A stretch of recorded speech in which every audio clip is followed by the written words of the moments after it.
And this year, my baby, GLSEN, is turning 18. And we began, thank you.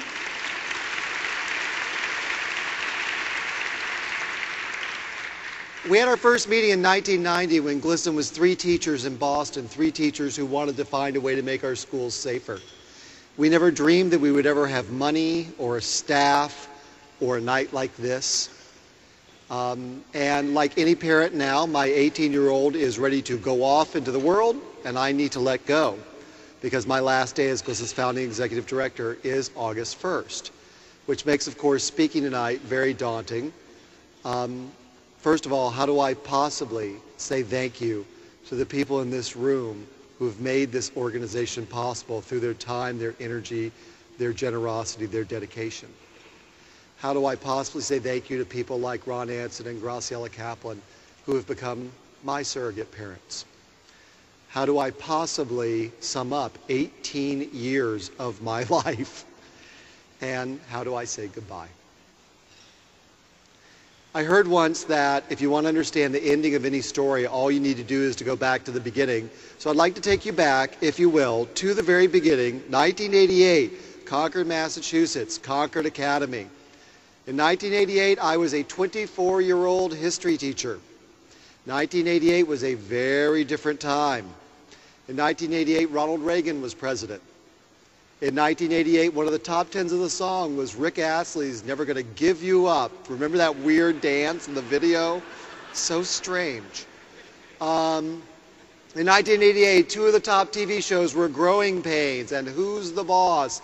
And for the gay men in the room, can we have a moment of silence for Tony Danza's abdominal muscles? In 1988, only 1 state in the country protected gay people from being fired from their jobs because of their sexual orientation. And for trivia buffs, you'll be happy to know it's Tom Kramer's home state of Wisconsin. So, 1988 was a very different time. And I'd like to let you in on a little secret from my years of teaching back in 1988. You might have friends who are teachers. We have lots of wonderful allies here from the NEA and the New Jersey and New York and Pennsylvania State Education Associations. When you talk to them, they're all going to tell you, oh no, of course, teachers, we never have favorites. They're lying to you. Of course we have favorites. And in 1988, one of my favorites was a 16-year-old sophomore named Brewster. I loved Brewster. He was smart, he was irreverent, he was funny, he never did his homework, his grades reflected that, but he was nevertheless one of my favorites. I can remember one morning in 1988, Brewster sitting in my office and telling me that rather than face the prospect of being a gay person in a homophobic world, he was thinking of taking his own life. As any teacher would, I immediately launched into my lecture about how much he had to live for, about how bright his future was, and he cut me off and he said, "Why shouldn't I do it? My life isn't worth saving anyway."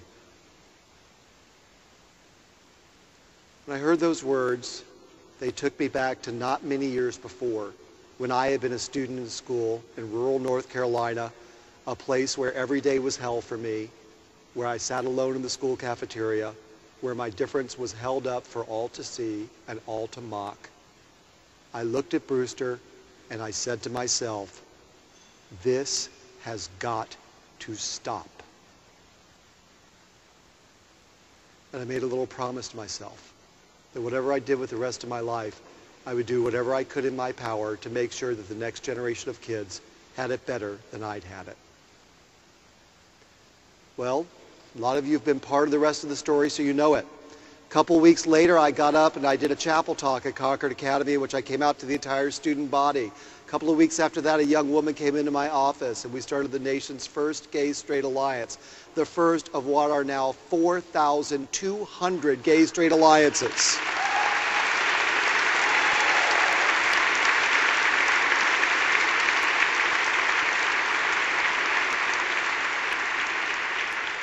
And for people who like to compare rates of return, that's a 20% increase over this time last year. There are now 11 states, including as of last Friday, Maryland, that protect students from bullying and harassment based on sexual orientation. There was one when we started. And 3 weeks ago, on the Day of Silence, students on over 7,700 junior high and high school campuses took part in an activity designed to dramatize the silencing that goes on every day of LGBT students. That is a 50% increase over this time last year.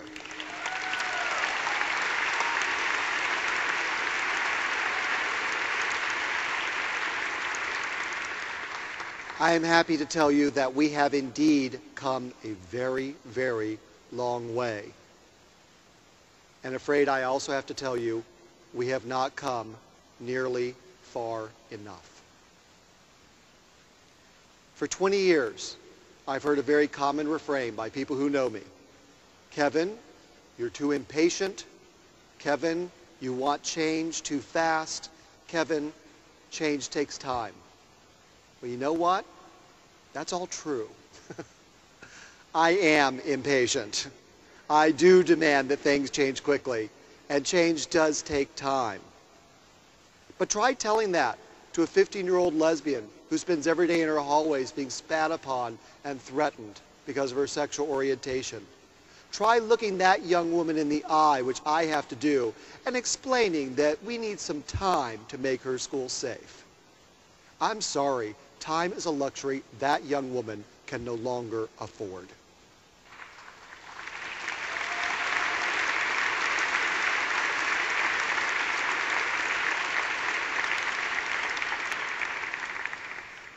You know, when I think back over my time with GLSEN, it's really going to be the individual stories that I remember.